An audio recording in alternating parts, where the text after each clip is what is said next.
I'd like to welcome your members today and our single fellow member of the public. Welcome.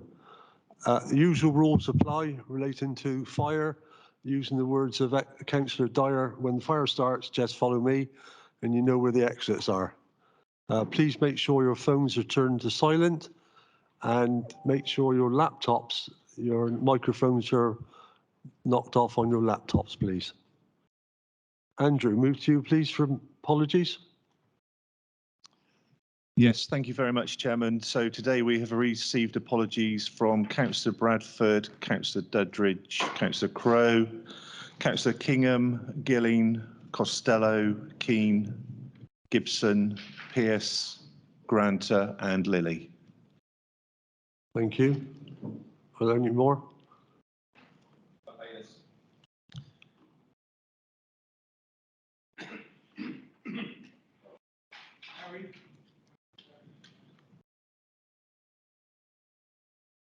Thank you, members. Item 3, declarations of interest. Are there any declarations relating to this meeting today? Councillor Woodman.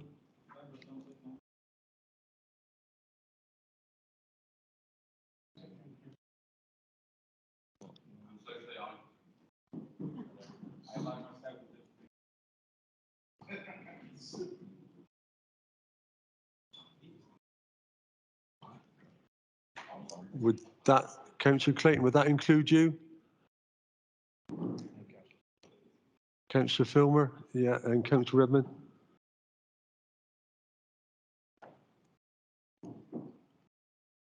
Right, item 4, bad news. Chairman to hold. If you stand, sorry, Chair, Leader. I just wondered whether we were going to do the minutes of the previous meeting. That's Chairman. the point. Yeah. Well, I did tell you I had a golf appointment at 4:30. Sorry, I do apologise that.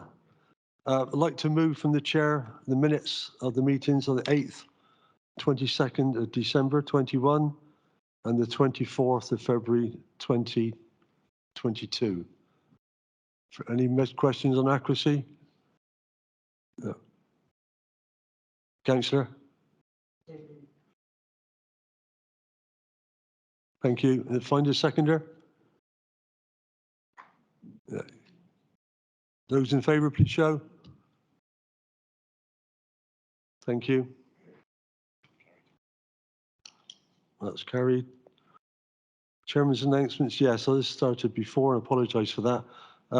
Sad to inform members who don't know that we've lost a past member of this council. Actually sat with Richard Scammell, who served for Bridgewater Dunware Ward from 2015 up until 2019. Could we be respectful and just stand for a minute's silence, please?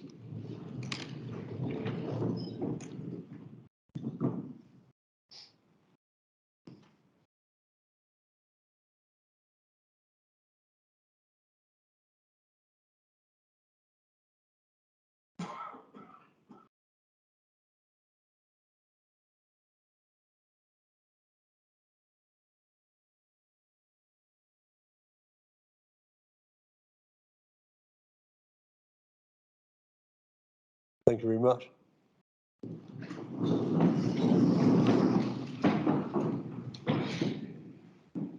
Right, that's the bad news. My next pleasure is to announce, unfortunately, the retirement of some of our long-standing members of staff, including these people are, we've got Tim Mander, 37 years of service. So not here, Tim, but thank you for what you've carried out for this council. Sally Ann Trunks, 21 years of service, again outstanding, and Ross Weaver for 19 years. Many congratulations to you and other fellow employees who've left, and enjoy your retirement. Thank you for what you've done for this council. Thank you. Chairman, to announce civic updates activity. Yeah, I'm very lucky to stand in for our chairman a couple of weeks ago, along with some fellow councillors, Councillor Redmond We represented Sedgemoor District Council. Councillor Redmond was there for the Town Council at the induction of the new High Sheriff of Somerset. A really fitting occasion, a parade from the Town Hall in Wells across the Cathedral, and a very interesting afternoon. And I was really proud to be there representing this council. Thank you. I've not skipped the sandwiches, etc., etc. We'll do that some other time. Public speaking time, Andrew. Members of the public registered today. Item 6, Development and Design Principles, Gateway Phase 2. Hand over to Duncan. Thank you, Chairman. I have pleasure in proposing the recommendations before you as they are today. And that's seconded by Councillor Slocum.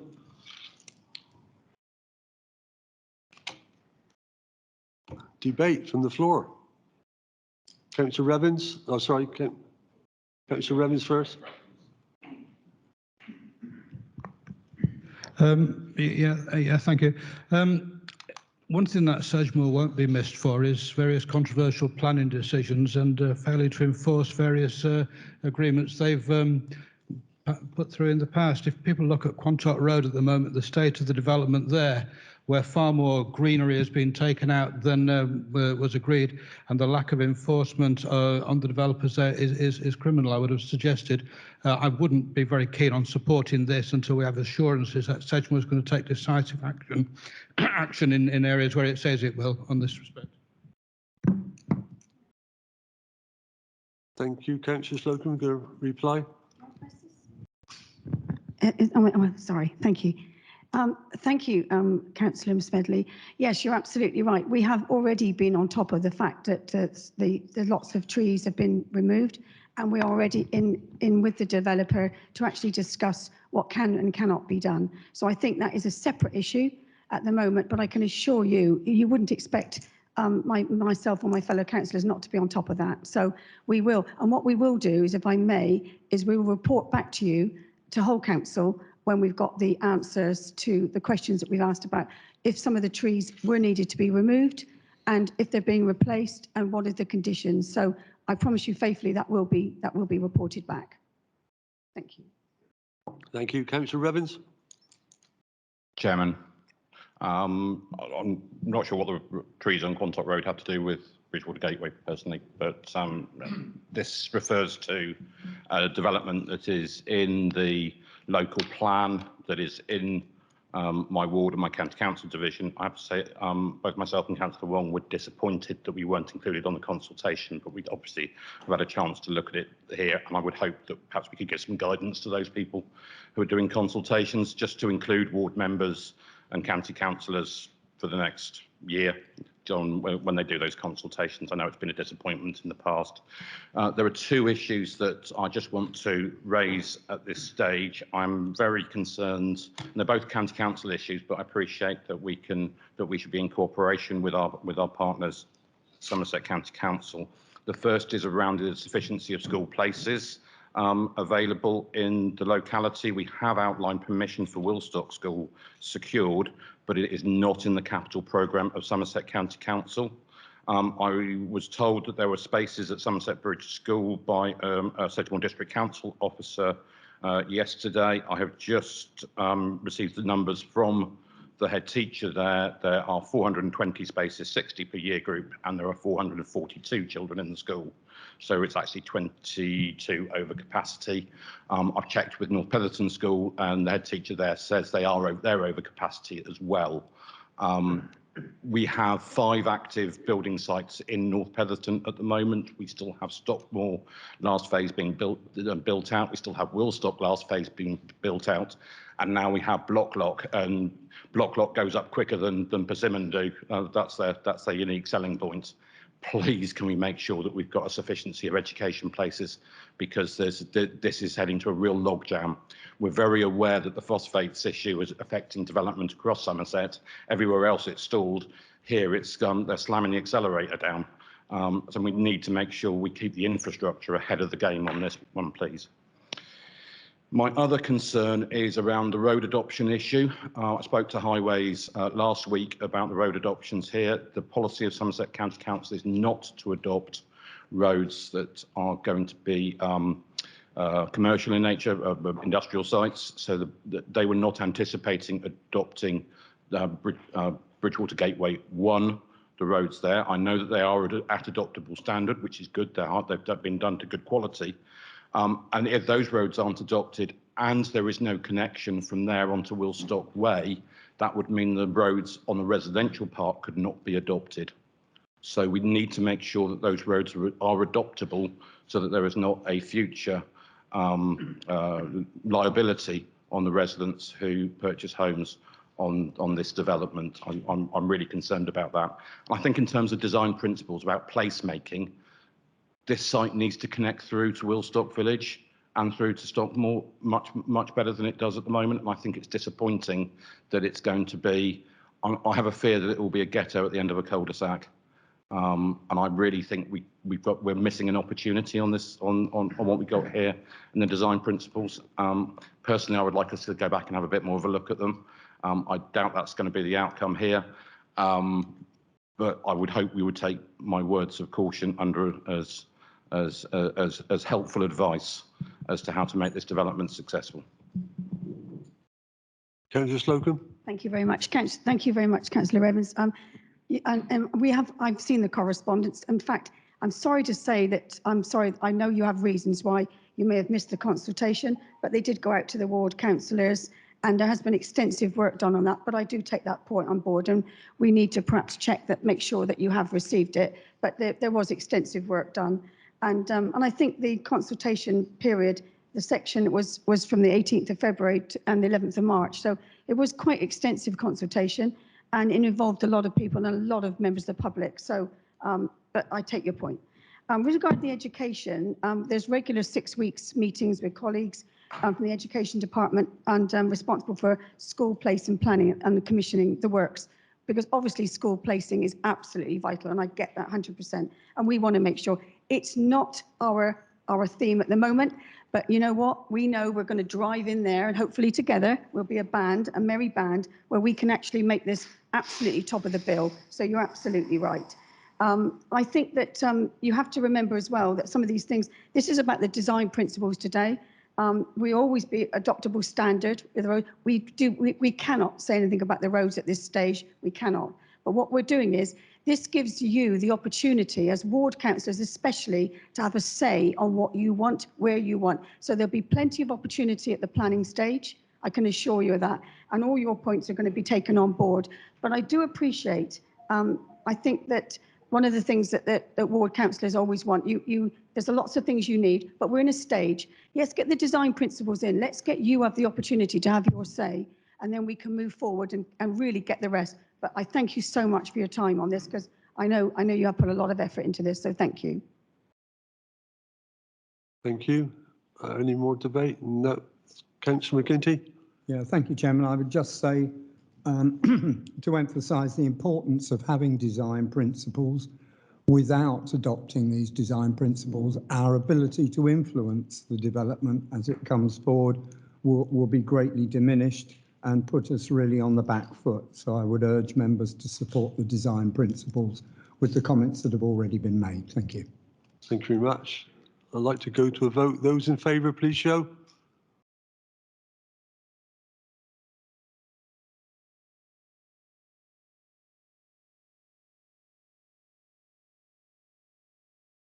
Those against? Abstentions?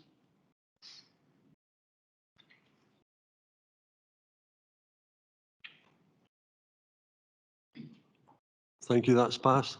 Thank you very much. Move on to item 7, recommendations from executive and other committees.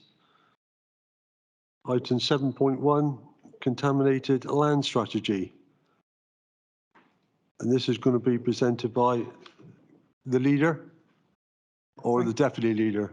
No, thank you, Chairman. I'd like to move the recommendations from the Licensing and General Purposes Committee. Thank you. And seconded, Councillor Slocum, thank you. Debate? No. Those in favour, please show with a vote.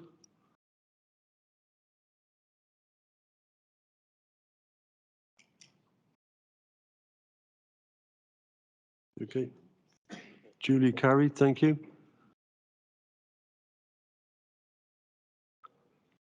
7.2. Item 7.2 is the senior pay policy. Recommendations from Audit and Standard. Proposed by Councillor Julie Pay and seconded by Will Human. Item up for debate.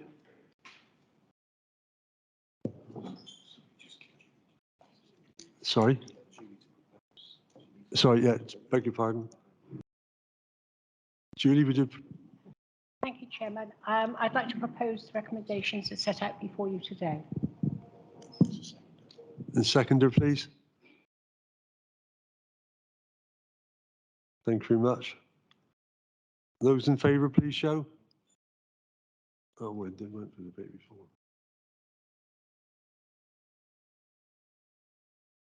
Thank you. That's carried unanimous.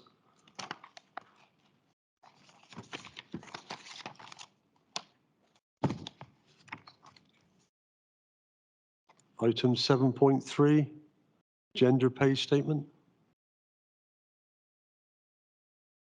I'd like to propose the recommendations as set out before you today. Find a seconder. Debate. No. Go for a vote. Those in favour, please show.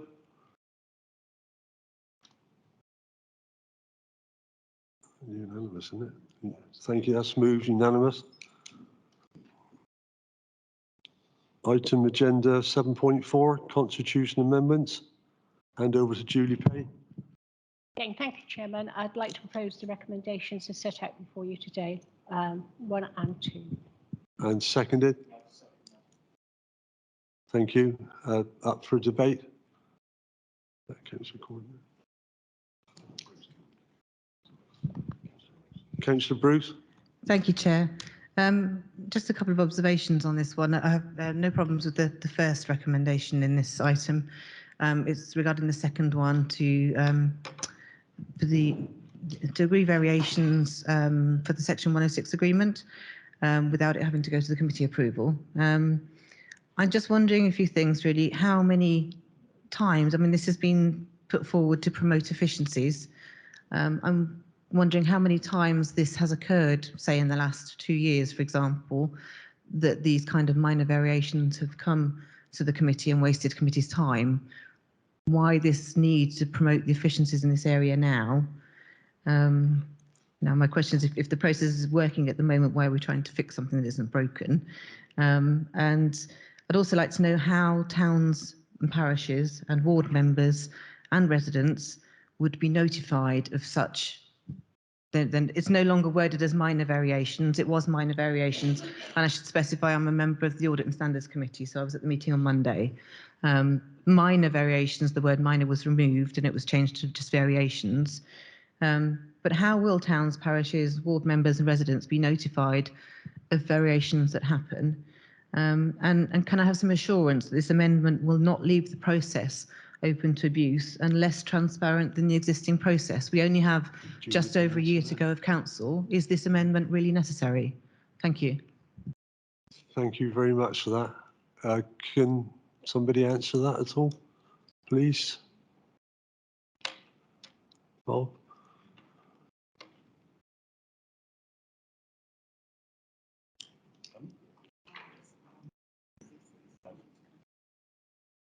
Written reply. Chairman, thank you. Unfortunately, we can't answer. We don't have the information in regard to how many times there have been minor amendments, so we don't have that information with us, I'm afraid, Councillor Bruce. Failed to see justification for requesting this amendment then. To promote efficiencies I find extremely vague, and it's leaving a process open to abuse. I don't really understand why we need to do it, and I didn't really get this answer during the committee meeting either. I abstained from voting on it at that time, but I remain unconvinced that this amendment is necessary, and I don't see it as an improvement personally. Thank you. I think the process, Chairman, would be to, this is a recommendation from the Audit Committee. On that basis, it's a matter for Council to consider whether they support that and change the Constitution, or whether members, by voting it against it, send it back to the committee to reconsider and make further amendments. So matters before you to support or to take forward an amendment to send it back to the committee to reconsider. I think it originated from the development. It's a recommendation from the development committee that came through to the audit and standards. So it might need even to go back to development committee at that point. It's a matter for council to consider. Leader? Yeah, Chairman, I'm just saying, I mean, clearly there are issues that some members have. It will be quite in order for them to take up those issues outside of this meeting. But if the Audit and Standards Committee have agreed it as a good working principle, and as has the Development Management Committee, who are not exactly slow in coming forward if they think their authorities being undermined. So if they're both happy, then I'm happy to support it.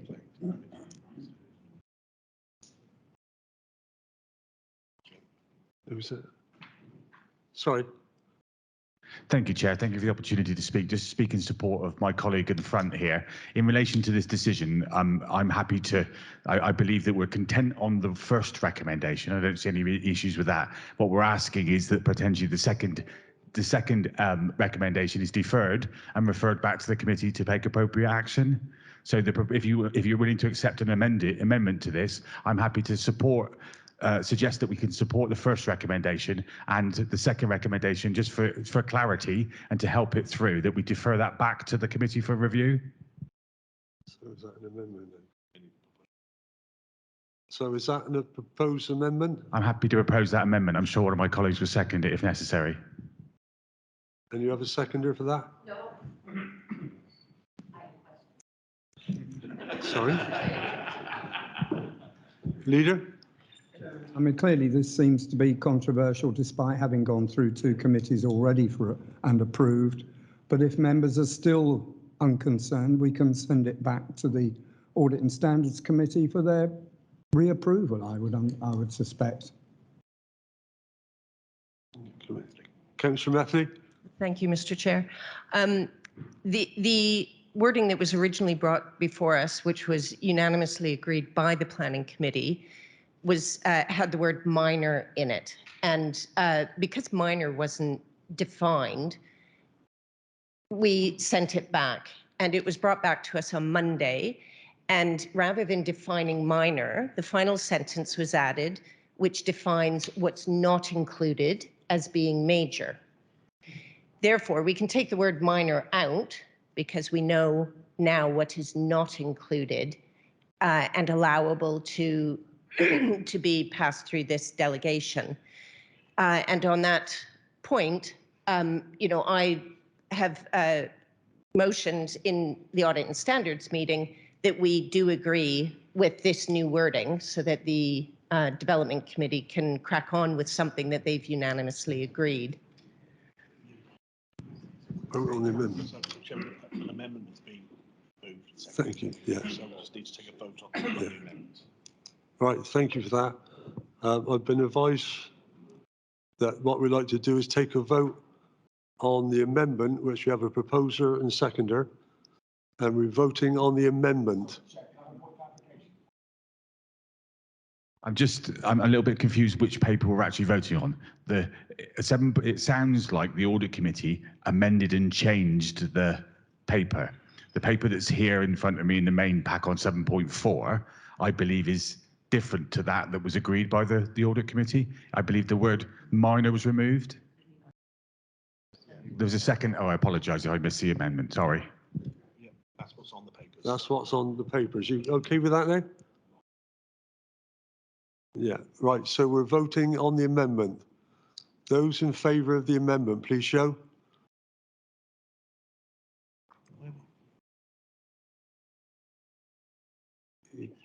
Got that, Andrew? Okay. Those against, please show.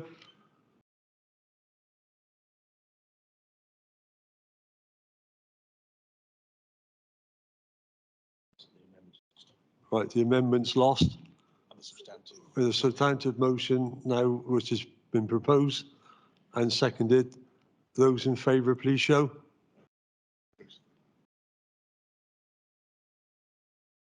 Yeah. Sorry, is there a problem with that? Those against. Those against, please show.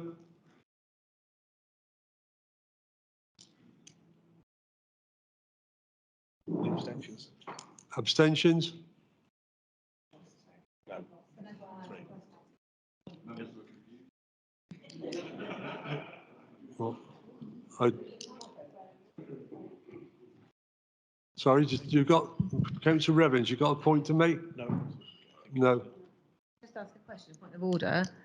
If we're now voting on both of those recommendations. Both of two recommendations. Yeah, I have no problem with the first one, so I would like to vote in favour of that one. But I have a problem with the second, so I'd like to abstain on it. Can we take them separately? Is it It's not possible? I've got them as one. Indeed. Do you want to say? No. So the substantive motion is now passed for all the items on that piece. We'll note that there were the abstentions from because there was no vote taken by members of the Labour group. Right. Councillor Woodburn. Thank you, Chairman. I don't think there was anybody voting. My apologies. There were. All right, thank you for that. Thank you for help. Move on to item 7.5, capital strategy. Hand over to Duncan, leader. Thank you, Chairman. Happy to move the capital strategy, which is attached at Appendix A.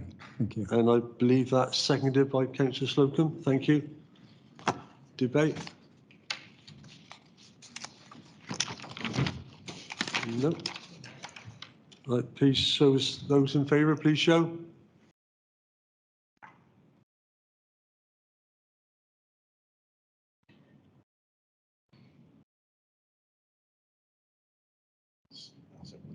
That's everybody. Thank you. Unanimous. Thank you very much. That's moved. Move on to item agenda 7.6, Bespoke Homes Project. Councillor McGuinty, leader. Yep. Thank you, Chairman. As you know, we've struggled in recent years to provide larger homes than normal for people in great need. I'm happy to recommend it for approval, the recommendation as before you today. Councillor Slocum. Yeah, really pleased to second this. Thank you. Thank you very much. Debate, Councillor Revens. Yes, thank you very much, Mr. Chairman. Very happy to support this. Property in my ward has actually been empty for a couple of years now, and I've been aware of a family waiting for this. So my only disappointment is it hasn't happened quicker. And residents have been saying, but we've got people who need homes and there's an empty house here. So I'm really pleased to see this come forwards, and I hope it can progress as quickly as possible now, please. Thank you for those comments. Right, go to a vote. Those in favour, please show.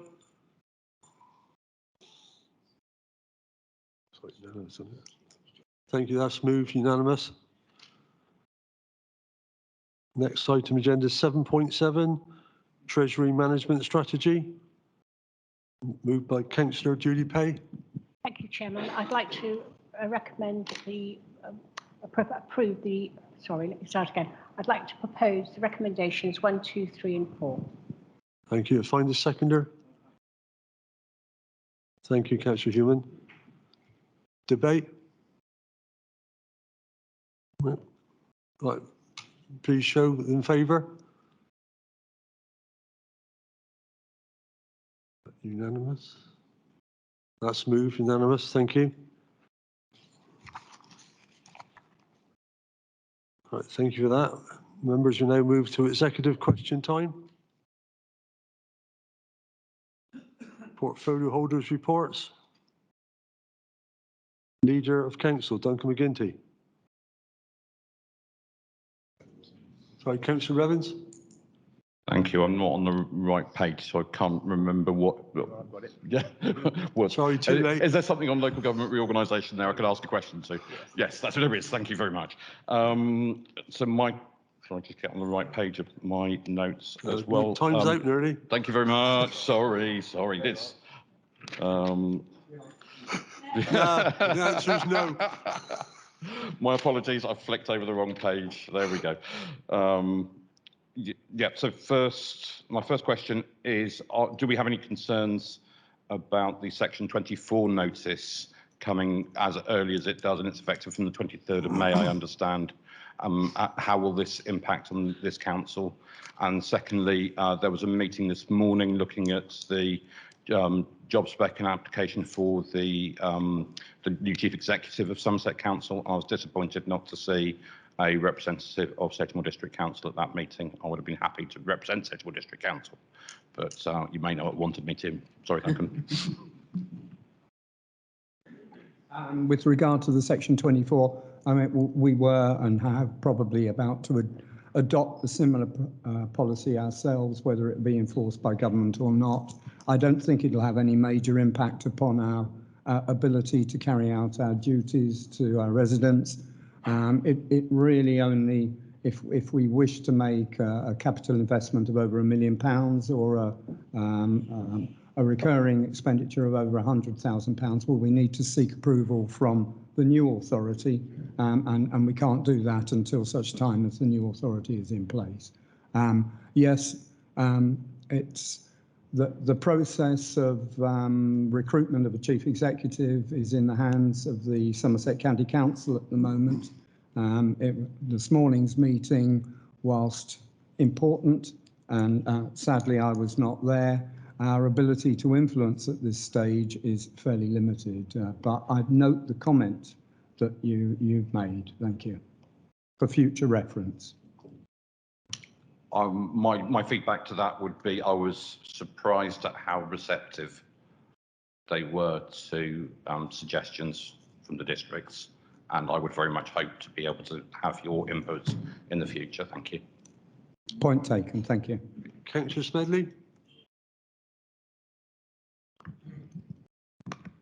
Okay, thank you. I think I'll stay off the subject of local government reorganisation. But I wanted to obviously mention something that I'm sure we're all in support of. That's a united response to the situation in Ukraine, which is mentioned in the leaders' report here. And I note that there's been advice put around about concerted action in support of Ukrainian refugees, and a website has been produced which Sedgemoor is supportive of. But I also note that the leader took part in a visit to Baber recently over in mid-Suffolk near Ipswich, which is an area I'm sure you'll be alarmed to hear was notorious for a Tory councillor being suspended for his links with Russia and supporting Putin. Gone are the days when the left were told to go back to Russia. The question I want to raise, though, has been a government circular recently asking local councils to investigate whether they do have any financial links at all. I'm looking for a resounding, of course we haven't, from the leader here, but I just wanted to check that that circular was received and that the council has definitely got absolutely no connections in that respect. Yeah, Thank you. We have received the email, and we have done the investigations even with our external partners, and as far as can be found, there are no links at all. All right, but we will keep that constantly under review just to make sure. Thank you. Questions to Deputy Leader relating to investment and growth? Thank you. Got away with that, Jill. Infrastructure and Transport, Councillor Mike Caswell. Councillor Methley.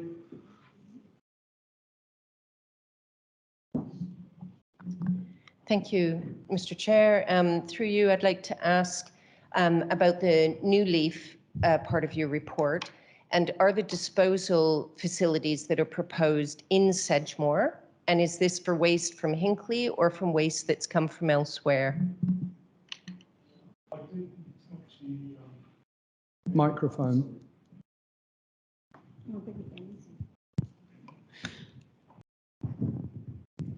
Just speak. is on, I think, Councillor Caswell. Okay, I didn't actually catch any of that. So can you move the microphone slightly away from the place so my hearing aids will pick it up? I'm wondering about the new leaf part of your report and whether the proposed disposal facilities will be in Sedgemoor and which waste is it that will be going into that disposal facility? Is that from Hinckley or from elsewhere? Thank you. The geological disposal facility, the actual location as yet has not been decided where in the country. It is likely to be in Cumbria, but it's also, Lincolnshire has also put down a marker for it. They are still investigating where to go for the geological facility.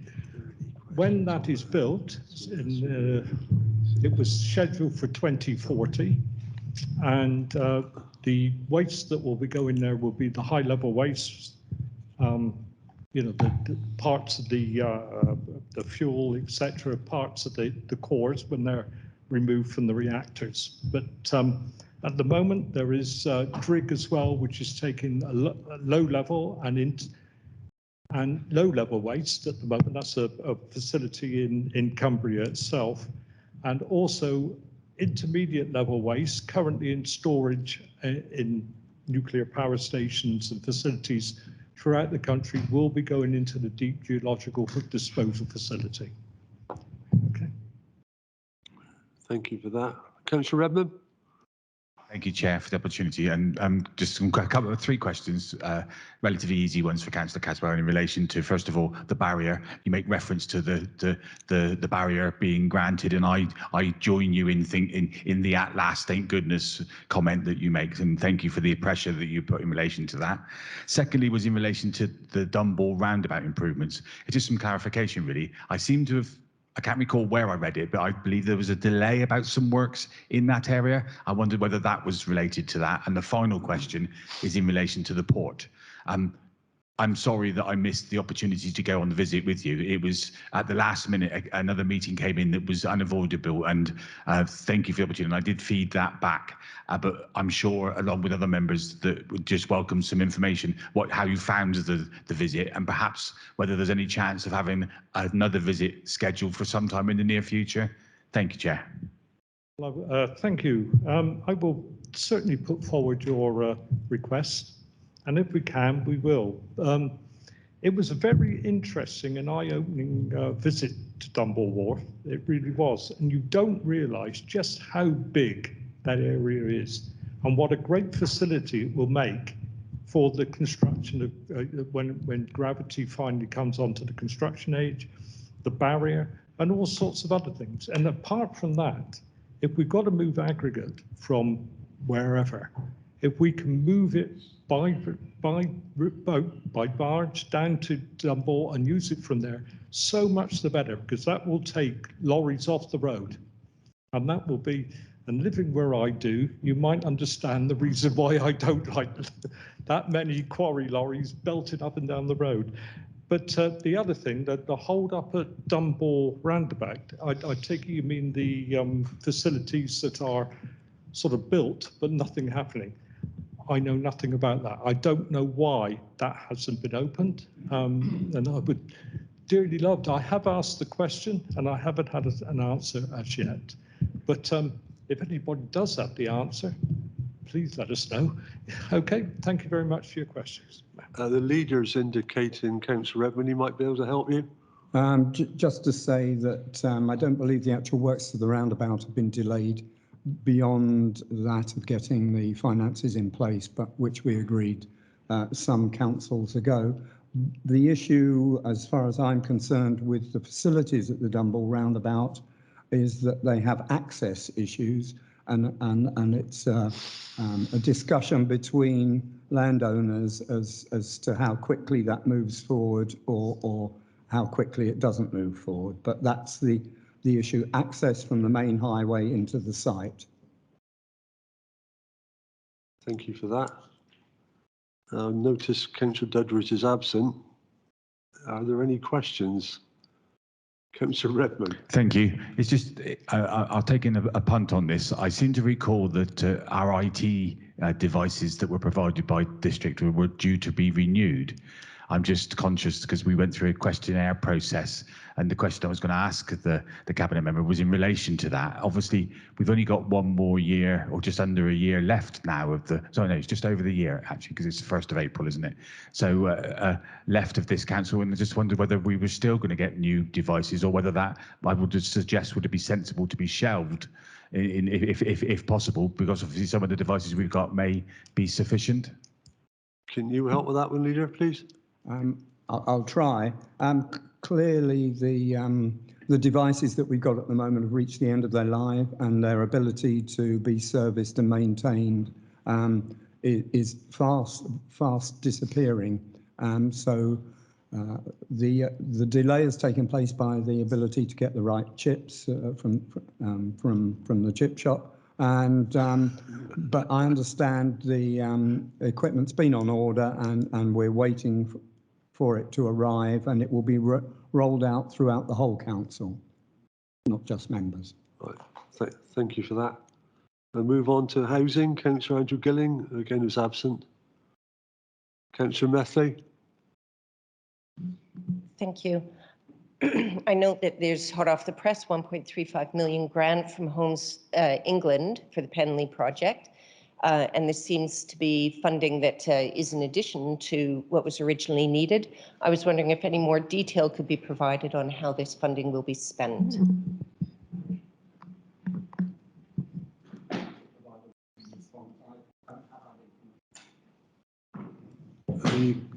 Councillor Matthews, thank you. Thank you very much.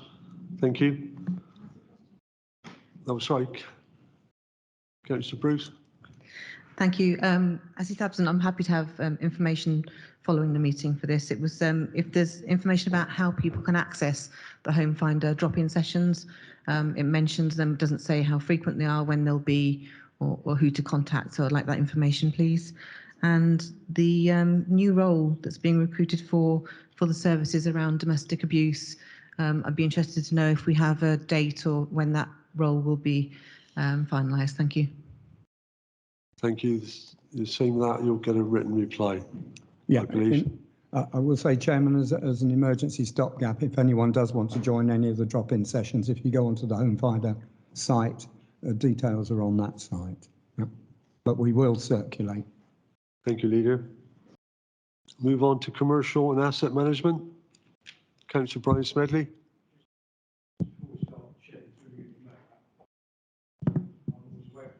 But I do have my portfolio holder report, which I'm going to ask Mr. Mulhughes to distribute later on today or tomorrow morning. Thank you. Thank you, Mark. Brian? Yeah, so I just want to ask Councillor Healy on the subject of investments. Aren't we due an investment review at the moment? I haven't had a investment board meeting for some time now, so I was kind of hoping that we could get a review on that, particularly in light of the questions I raised about a year ago now as regards the LBIT investment, which is a controversial one. And we said at the time there was, and there was some actual visible protest action against Sedgemoor done by opponents of that company. Is there not a 6-month investment review due and therefore a board to go with it, or is that going to be subsumed by PERDA at the moment? Thank you for that question. I have been talking to the director, Doug Bamsey, about this. We are trying to get something going. You're very much right about the 6-month report. I'm as keen as you are and everybody else in this council to see where we're going with everything. But what I can assure you is the actual investments we've made are holding up, even through the COVID period. Yes, I can also say that, yes, we've got one piece of real estate, if you like, in Bournemouth that we are looking at. It's at a change. It's now gone to a management structure. But again, everything is under control. But as I say, what I'll do when Mr. Bamsey gets back, I'll try and, if that's okay with you, Leader, push it forward so we can do it sooner rather than later. Hopefully that answers your question. Thank you, Mark. No more questions. Thank you. Move on to communities and wellbeing. Councillor Janet Keane. Again, thank you. Sorry. It's on. Is it on? Oh, it Yeah. is on. Sorry, I'm just confused because we're romping through this with such speed. I'm sort of a little bit behind.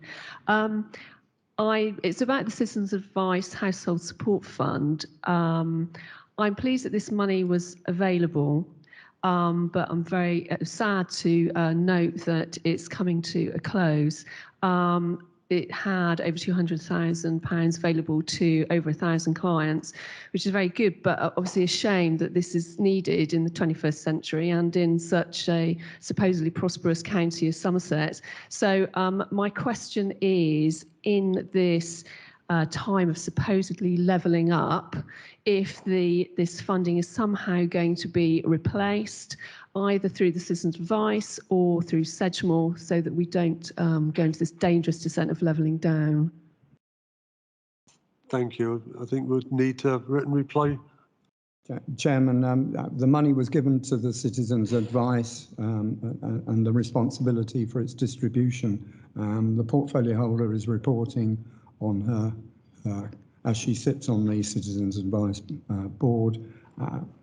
She was just reporting on what the Citizens Advice have been doing. But it's a good point. We will see what there is within the levelling up funding. I'm not aware of any other government funding at the moment. Are you happy with that, Councillor Bartlett? Yeah, thank you. Sorry about the speed. No, I'm not. Thanks for members. Committee chairman's reports, please.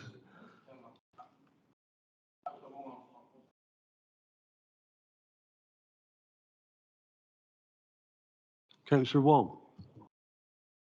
Yeah.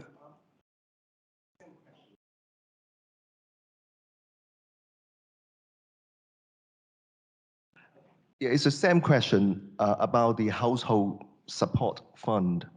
I was under the impression that the central government had actually approved further funding, but is that right? And we also need to look at the eligibility criteria for each household for that particular funding. I'm under the impression that it is discretionary to the local council. So this would be my two questions. I mean, as we all know, I mean, many households are being hard hit by the cost of living crisis. Food, energy, fuel are all getting increasingly expensive. So we need clear clarification whether this funding would be continued in the coming fiscal year. And if so, we need to have a very clear eligible criteria as to how household would be included in this funding. And if we are getting it extended, how much money would we receive from the central government? Leader, any chance? I think we're talking about two different funding strands here. And as I said, this one was one that was given to the Citizens Advice Bureau under government guidelines for distribution. We, as Sedgemoor, do operate discretionary hardship funding, for which we have criteria for in place, which we voted on some months ago, and we do every year. But if the councillor would like to see the criteria, we can send him a link to the criteria. That would be no problem. As to whether there's continuing funding, there will be continuing discretionary hardship funding, and we have been notified of that, hence the reason for adopting the criteria upon which it will be paid. As I say, happy to provide the information on the amount of money and the criteria of the administered funds that we have. Councillor Evans. Thank you very much, Mr. Chairman. My eyebrows were raised at the sentence under the physical activity strategy that to promote the strategy, one should lead by example. And I was slightly intrigued as to whether Councillor Keane might be leading us in exercises in future full council meetings, or maybe an aerobic session or something like that. Does anyone know if there's any intentions like that? I'll get my lycra ready. Oh dear. Well, I must admit, Bill, those comments were quite good, but it's nice to see you awake at a meeting for once. Bill knows where I'm coming from. Sound asleep at the last DC meeting after recovering from COVID. Thank you. Thank you, members. Move on to committee chairman's reports. Any questions of Councillor Bob Filmer, Development Committee?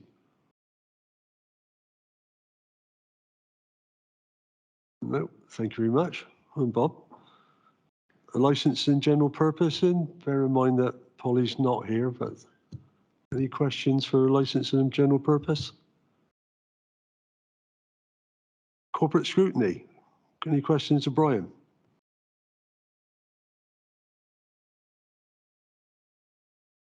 This is going well. Community scrutiny.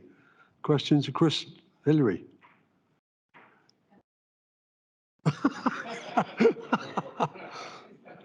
It's a bit unusual, but carry on. Question to myself, what is this report?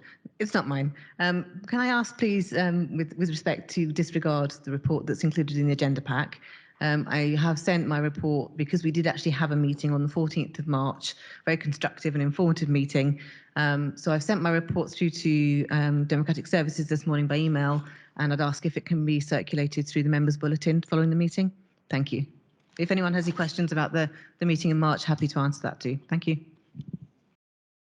No. Thank you for that. Members' question times. Questions with notice? I believe it's none. Questions without notice? Sorry, too late. Oh, Bill, Brian.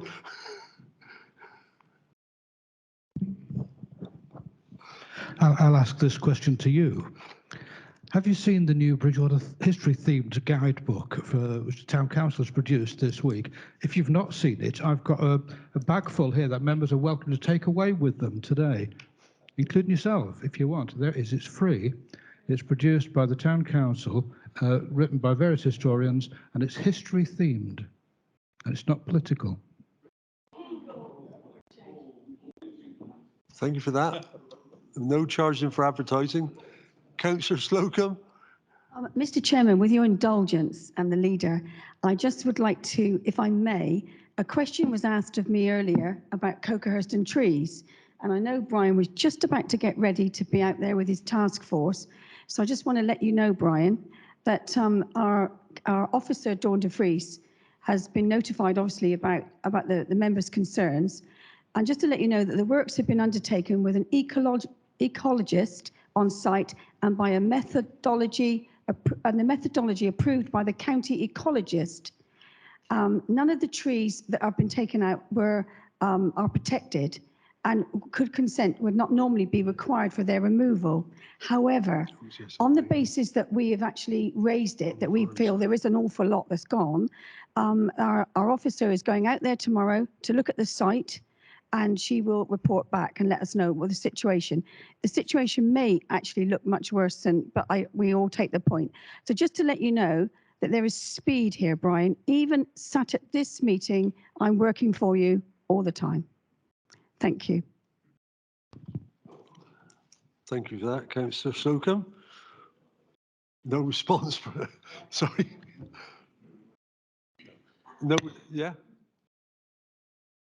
I know there is a difference between a protected tree and not, but for me, all trees should be protected. So just wanted to say. Yeah, thank you. Right, thank you for that, members.